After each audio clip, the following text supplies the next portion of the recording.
또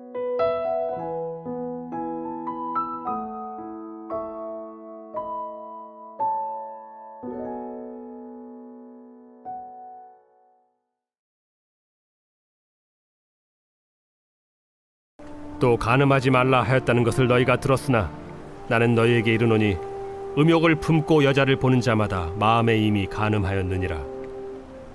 만일 네 오른 눈이 너로 실족하게 하거든 빼어 내버리라. 내 백체 중 하나가 없어지고 온 몸이 지옥에 던져지지 않는 것이 유익하며 또한 만일 내 오른손이 너로 실족하게 하거든 찍어 내버리라. 내 백체 중 하나가 없어지고 온 몸이 지옥에 던져지지 않는 것이 유익하니라. 또 일렀으되 누구든지 아내를 버리려거든 이혼 증서를 줄 것이라 하였으나 나는 너희에게 이르노니 누구든지 음행한 이유 없이 아내를 버리면 이는 그로 간음하게 하며 또 누구든지 버림받은 여자에게 장가드는 자도 간음함이니라.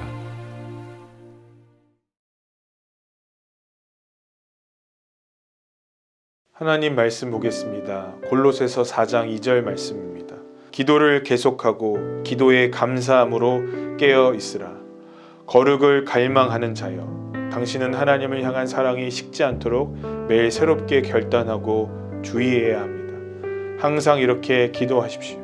제가 주의 거룩한 사역을 위하여 선한 결정을 내릴 수 있도록 도와주소서. 바로 오늘 그 일을 시작할 수 있는 힘을 주시고 인도하여 주소서. 제가 주님 없이 스스로 이루는 일은 모두 헛될 뿐입니다. 만일 당신이 매 순간 깨어있기 어렵다면 하루에 한 번만이라도 괜찮습니다. 잠들기 전에 주님 앞으로 나아가 그날 하루를 어떻게 보내는지를 돌아보십시오. 저는 오늘 여러분과 프랑크 로바크 선교사님의 이야기를 나누고 싶습니다. 이 선교사님은 주님과 동행하고 싶었습니다. 에녹의 삶이 내 삶이 되기를 갈망했습니다.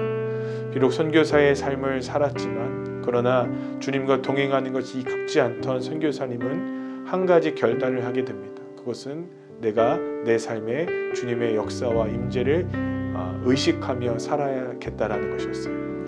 그분의 하나님과 동행한 사람 프랑크 로바크의 일기에 세 부분을 제가 여러분들께 읽어드리겠습니다. 1930년 1월 26일 매 순간 하나님을 느끼고 있다. 지금 타자기를 두드리고 있는 이 손가락도 하나님이 인도해 주시기를 바란다.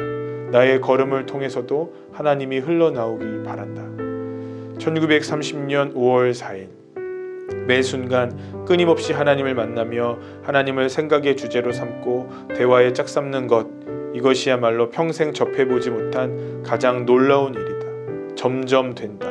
물론 아직은 한나절도 못 간다. 그러나 온종일 그렇게 될 날이 있을 줄 믿는다. 1930년 6월 1일 오 하나님은 더 이상 낯선 분이 아닙니다. 주님은 온전히 내 안에 계십니다. 여기에. 저는 이 글을 읽으며 극적인 변화를 보게 됩니다. 매 순간 하나님과 동행하고 싶은 한 사람이 주님과 동행하고 싶다는 열망으로 신앙을 훈련하고 주님 앞에 자신의 마음을 드리는 것을 연습하던 어느 날 그는 하나님과 자신이 친밀해져 있음을 깨닫게 됩니다. 온몸에 전율이 느껴졌다라는 것이죠. 신앙생활을 하면서도 주님과 멀리 떨어져 있는 많은 사람들을 보게 됩니다. 물리적으로 교인일 수 있으나 그러나 주님의 사람은 아닐 것이지요. 사랑하는 성도 여러분, 오늘 성도님들께 부탁드리고 싶은 것은 하루 종일 주님과 주님을 의식하며 살라는 말이 절대로 아닙니다. 단 한 번이라도, 단 한순간만이라도, 잠들기 직전이라도 우리 주님이 나에게 무엇을 요구하시는지, 나에게 십자가는 무엇인지 우리가 한번 되짚어 볼 수는 없을까요? 단 한 번의 쉼표가 우리 주님과 더욱더 가까워지고 주님과 친밀해지는 놀라운 시간이 될 것이라고 믿습니다. 여러분 꼭 그 시간을 지켜내시기를 주님의 이름으로 축복합니다. 기도하겠습니다.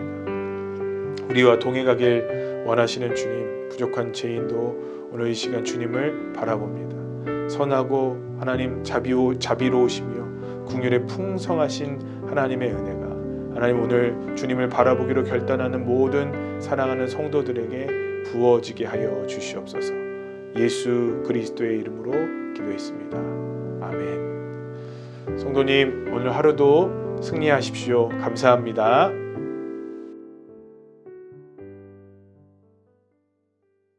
하나님 말씀 보겠습니다. 고린도후서 10장 5절 말씀입니다.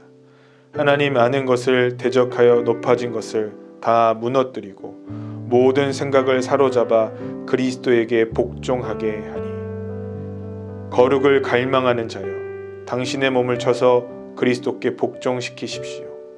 명예를 포기하고 모욕을 당하십시오.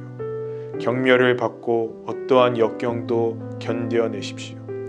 이 땅에서의 번영을 기대하는 것은 성도가 걸어가야 할 좁은 길이 아닙니다.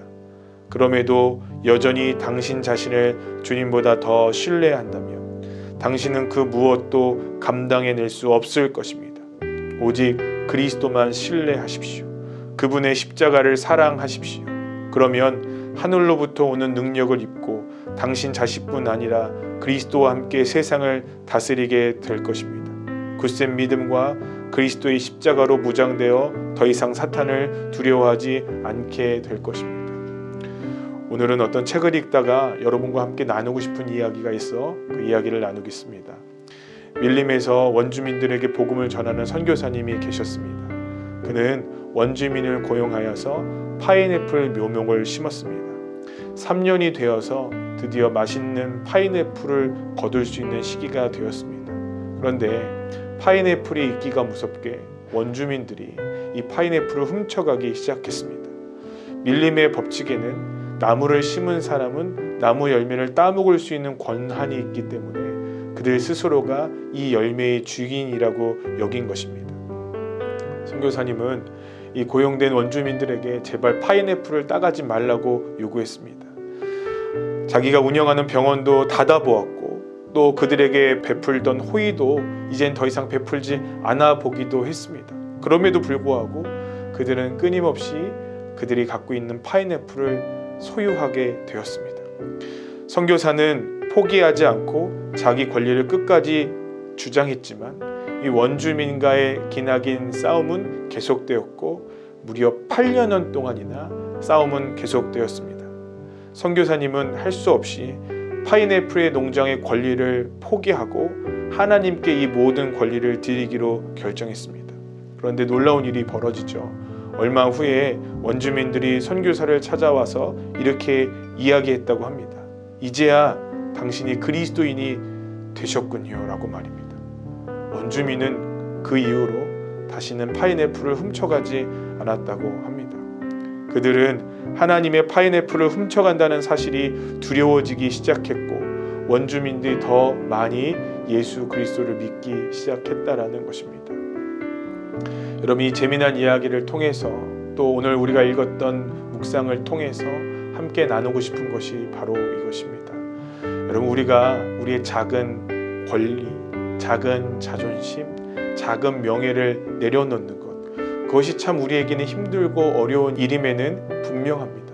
그러나 그것을 통하여 하나님께서 놀라운 더 큰 일을 행하실 수 있다는 것이죠. 우리가 십자가를 선택함으로 말미암아 우리의 것을 내려놓음으로 말미암아 우리 주님께서 우리에게 주실 놀라운 은혜와 축복이 분명히 있다라는 것입니다. 여러분, 오늘 그 십자가의 영광 앞에 우리의 그 작은 것을 한번 내려놓아 보면 어떨까요?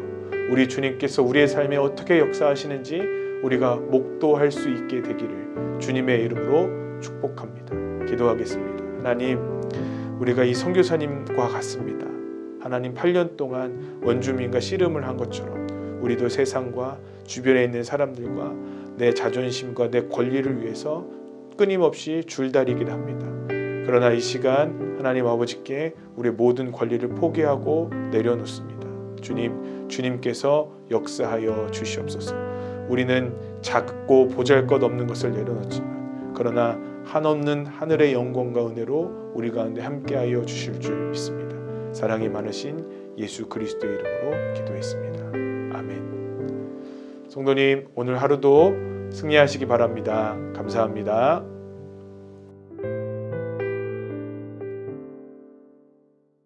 여호와의 말씀에 너희는 이제라도 금식하고 울며 애통하고 마음을 다하여 내게로 돌아오라 하셨나니 거룩을 갈망하는 자요. 영적 성장을 간절히 원한다면 하나님을 두려워하십시오. 방종하지 마십시오. 모든 감각을 절제하는 훈련을 하십시오. 헛되고 어리석은 것들을 피하십시오. 애통하는 마음을 구하십시오. 그 마음은 축복의 문을 열어주지만 방탕한 마음은 멸망을 불러일으킵니다. 진정으로 행복한 사람은 애통하는 사람입니다. 거룩한 묵상을 하는 사람입니다. 그는 자신의 근심과 죄악, 무거운 짐을 던져버릴 수 있습니다. 진정한 그리스도인은 늘 애통해야 합니다. 그러면 당신은 어떻습니까? 만일 애통하는 마음이 없다면 당신 자신을 한번 바라보십시오. 그러면 애통해야 할 수밖에 없을 것입니다. 아멘. 우리는 왜 애통해야 하느냐? 언제 우리는 애통할 수가 있느냐? 내가 누구인지 진정 알 수 있을 때입니다. 저는 참 좋은 사람인 줄 알았습니다. 그러나 하나님을 만나는 그 순간에 제가 얼마나 악하고 더러운 자인가를 깊이 깨닫고 머리를 이 마룻바닥에 쾅쾅 부딪히며 이대로 죽었으면 좋겠다. 하나님, 저같이 더러운 자를 어떻게 살려두셨어요? 그러자 제 마음에 주님은 이렇게 말씀하셨습니다. 하나님이 세상을 이처럼 사랑하사 독생자를 주셨으니 이는 저를 믿는 자마다 멸망치 않고 영생을 얻게 하려 함이니라. 그때 저는 깨져버렸어요. 그때 박보영은 죽고 박 목사가 다시 태어났습니다. 그렇습니다. 왜 그렇게 됐을까요? 그게 어떻게 저의 출발점이 될 수가 있었을까요? 저는 제가 싫었어요. 제가 살 수 있는 방법은 십자가 외에는 없었습니다. 그 십자가 붙들고 지금까지 달려오다 보니 벌써 70살이 되었더군요. 다른 방법 없어요. 진정 행복한 사람들은 애통한 사람들이라고 했습니다. 왜 이렇게 반대되는 얘기를 주님께서 하셨을까요? 맞아요. 제가 가장 행복했을 때는 바로 주님을 만난 그때 나를 죽여달라고 소리 지르며 그렇게 울고 또 모든 걸 팔아서 가난한 사람들에게 나눠주고 쪽방으로 들어가 그렇게 울었습니다. 저 자식도 운다고 소리소리 양쪽 옆 방에서들 소리소리 질러요. 옷을 벗어 입에 틀어막고 그렇게 많이 울었던 기억이 납니다. 왜 그랬을까요? 전 제가 싫었고 싫어서 울었고요. 또 하나님을 만난 기쁨이 너무 컸기 때문에 저는 괴로워 울었고 기뻐서 울었던 그때가 가장 행복했을 때 같습니다. 다시 그때로 돌아갔으면 얼마나 좋을까. 이제 아프리카로 다니며 언젠가는 하나님께서 저 자신을 보게 하여 차 속에서나 가난한 사람들을 밥을 나눠주거나 병든 아이를 끌어안고 하염없이 또 우는 그날을 스스로 기대해 보기도 합니다. 필그림 교회 성도 여러분들, 억지로 울려고 하지 마시고 하나님 그 마음을 제게 허락하여 주시옵소서. 가장 이 땅에서 행복한 바로 저도 그 마음을 주셔서 하나님 아름다운 행복한 성도로 나그네 같은 인생 승리하며 살아갈 수 있게 하옵소서. 그 기도하시는 그리고 그것을 구체적으로 얻어 아름다운 믿음의 길을 향하여 걸어가시는 필그림교회 성도님들 되시기를 주님의 이름으로 축복합니다. 기도하겠습니다. 거룩하신 하나님, 우리 성도들을 기억하여 주소서. 모두가 다 세상적인 믿음을 갖고 있을지라도 큐티를 하며 하나님 곁으로 다가가려 하는 믿음의 용사들을 기억하여 주시사 반드시 애통하며 그것으로 인하여 행복해하는 진정한 성도들이 되게 하여 주시옵소서. 예수님 이름으로 축복하옵고 기도드렸습니다. 아멘.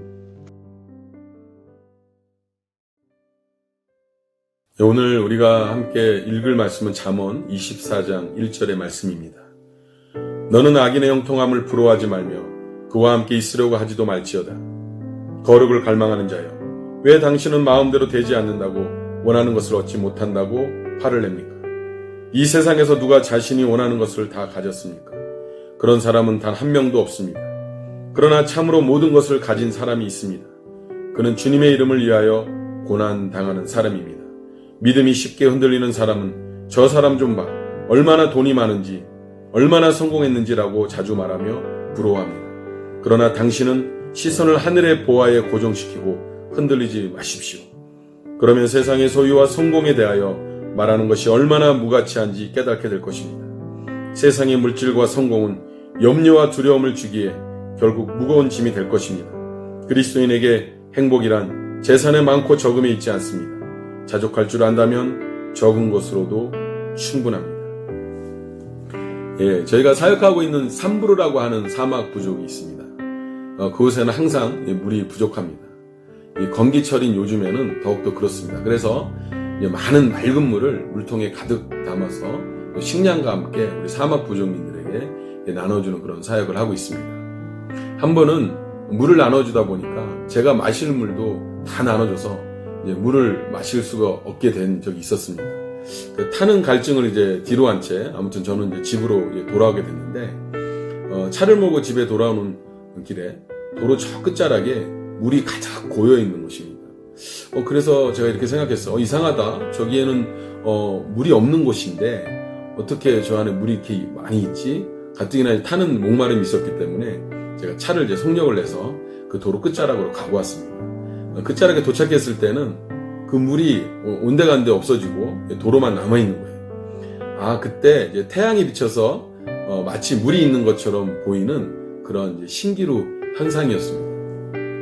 그때 오늘 읽은 이 본문의 말씀이 떠올랐습니다. 악인의 형통함을 부러워하는 것이 바로 이러한 신기루 현상과 같은 것이겠구나. 실존할 것 같았는데 끝에 가보니 그 허상만 남아서 타는 목마름 하나 해결해 줄 수 없는 바로 그 가짜의 길이 악인의 형통함을 부러워하는 그러한 길이겠구나 라는 생각을 했습니다. 여러분, 이 고데가라고 하는 그 복음성가를 아십니까?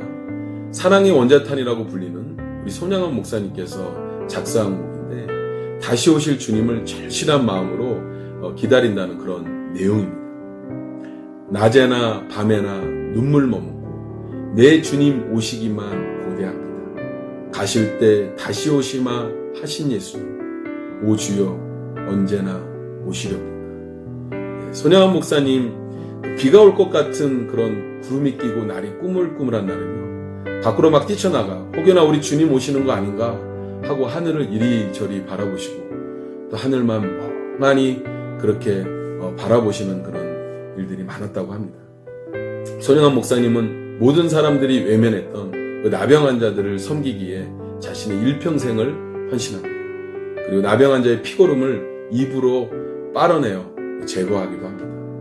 그리고 사랑하는 두 아들을 한날에 잃고도 하나님께 감사의 기도문을 올렸고 또 두 아들을 죽인 살인자를 자신의 양자로 삼았던 분이십니다. 우리 손영환 목사님께서 그렇게 할 수 있었던 것은 그의 모든 소망은 오직 예수에게 있었기 때문입니다. 여러분, 우리의 삶 가운데 우리가 모든 것을 얻고 그리고 모든 것을 다 소유하고 모든 것을 다 이루었다 할지라도 우리 안에 예수님이 없다면 우리는 모든 것을 잃은 자요. 우리가 비록 이 땅 가운데에서 모든 것을 잃고 모든 것을 다 이루지 못하고 모든 삶에서 우리가 다 망했다 할지라도 우리가 우리 안에 예수님이 계신다면 우리는 모든 것을 소유한 사람들일 것입니다. 기도하겠습니다. 하나님 아버지, 감사합니다. 우리에게 깨닫게 해주셔서 감사합니다. 악인의 형통함을 부러워하는 것이 신기루 현상과 같은 실존할 것 같지만 허상이여 아무것도 줄 수 없는 가짜 길이라는 것을 깨닫게 해주셔서 감사합니다. 주님, 이제 우리가 이 땅 가운데 다시 오실 우리 주님, 영원한 생명을 주신 우리 주 예수 그리스도를 소망하며 주님만을 바라보며 저 천국을 향하여 믿음의 길을 걸어가는 저희들의 삶이 되어질 수 있도록 주님 인도하여 주시옵소서. 우리 삶 가운데 늘 그렇게 함께 하시기를 간절히 소망하며 우리 주 예수 그리스도의 귀하신 이름으로 기도합니다. 아멘. 우리 성도님들 하루도 승리하시고 또 뵙겠습니다. 감사합니다.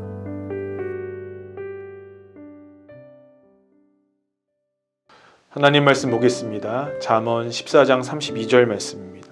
악인은 그의 환난에 엎드려져도 의인은 그의 죽음에도 소망이 있느니라. 거룩을 갈망하는 자여, 당신은 인생의 마지막 순간이 찾아올 때 지금까지 살아온 삶을 완전히 다른 시각으로 바라보게 될 것입니다. 만약 그때까지 단 한 번도 죽음을 준비하지 않고 살아왔다면 경솔하게 살아온 지난날을 뉘우치며 절망에 빠질 것입니다. 그러나 지각에 있는 사람은 다릅니다. 항상 죽음을 염두에 두고 살아갑니다. 이 땅에서 선한 일을 행하길 열망하는 사람, 애통해하는 사람, 하나님의 말씀에 순종하는 사람, 자기 자신을 부인하는 사람, 그리스도를 위하여 모든 어려움을 견디는 사람은 진정 행복한 죽음을 맞이할 것입니다.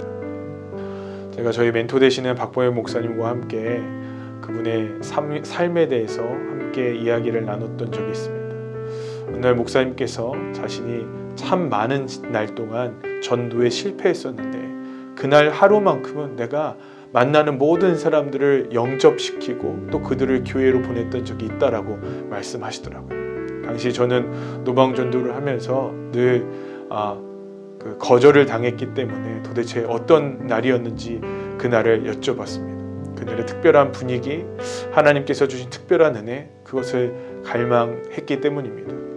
그런데 그날은 목사님께서 간 병화로 숨을 쉴 수도 없고 일어나서 걸을 수도 없는 그때 복음을 전하러 갔던 그날이었다고 말씀해 주셨습니다. 어깨 옆구리를 만지면서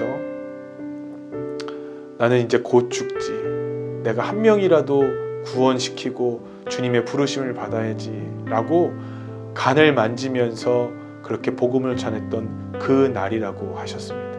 그날 그분은 죽음 앞에 하나님의 심판대 앞에 설 것을 기다리며 준비하며 마지막 복음을 전했는데 처음에 사람들이 당황해하고 또 소리를 지르기도 했지만 그 애절하고 진실된 눈빛을 보고 그날 많은 사람들이 예수 그리스도를 영접해 왔다고 저에게 말씀해 주셨어요. 저는 그 이야기를 들으며 그런 날이 나에게도 올까라는 생각을 어느덧 하게 되었습니다. 그러면서 정말 죽음을 앞둔 사람의 이야기는 간절하고 그 말에는 힘이 있었겠구나 하는 생각을 하게 됩니다. 여러분, 유언이라고 하는 것은 우리가 이렇게 일상적으로 쓰는 말과는 다른 무게이지 않겠습니까? 정말 그것을 염두에 둔 그리스도인들이라면 마치 그의 말이 유언처럼 영향력 있고 힘 있는 말로 변화되지 않을까요? 오늘 저는 설교를 하는 설교자로서 제 설교가 왜 이렇게 공허할까 하는 생각을 다시 한번 해보게 됩니다. 주님의 심판대 앞에 서 있는 심정으로 설교하는가? 다시 한번 오늘 제 삶을 돌이켜보게 됩니다. 사랑하는 성도 여러분, 성도님의 삶의 설교도 마찬가지 아니겠습니까? 세상 사람들이 보기에, 아니 내 자녀가 보기에, 내 주변에 있는 사람들이 보기에 공허하다면 마치 유언장을 쓰는 심정으로 주님의 심판대 앞을 선다라는 마음으로 하루하루를 살아갈 때 우리의 삶의 설교는 조금 더 무게감이 있어지지 않을까요? 여러분, 오늘 우리의 삶 끝에 예비되어 있는 주님과 만나는 그날을 기억하시며 우리의 삶이 조금 더 무게 있는 하루가 되시기를 주님의 이름으로 축복합니다. 기도하겠습니다. 사랑과 은혜가 풍성하신 하나님 오늘 우리 그리스도인들이 이렇게 공허한 외침을 외치는 것처럼 보여지는 이유는 우리가 주님의 심판대를 기억하지 못하기 때문 아니겠습니까? 주님, 우리가 주님 앞에 설 날을 우리가 먼저 기억하게 하여 주시고 우리가 먼저 준비되어지며 우리가 먼저 우리의 삶의 옷깃을 여미며 우리가 먼저 그 길을 향해 준비되어지게 하여 주시옵소서. 오늘 하루의 이 잠깐의 묵상이 우리의 삶을 바꿔준다면 하나님, 우리 그토록 축복된 일이 어디 있겠습니까? 성령님 역사하여 주시옵소서. 사랑이 많으신 예수 그리스도의 이름으로 기도했습니다. 아멘. 성도님들, 오늘 하루 승리하시길 바랍니다. 감사합니다.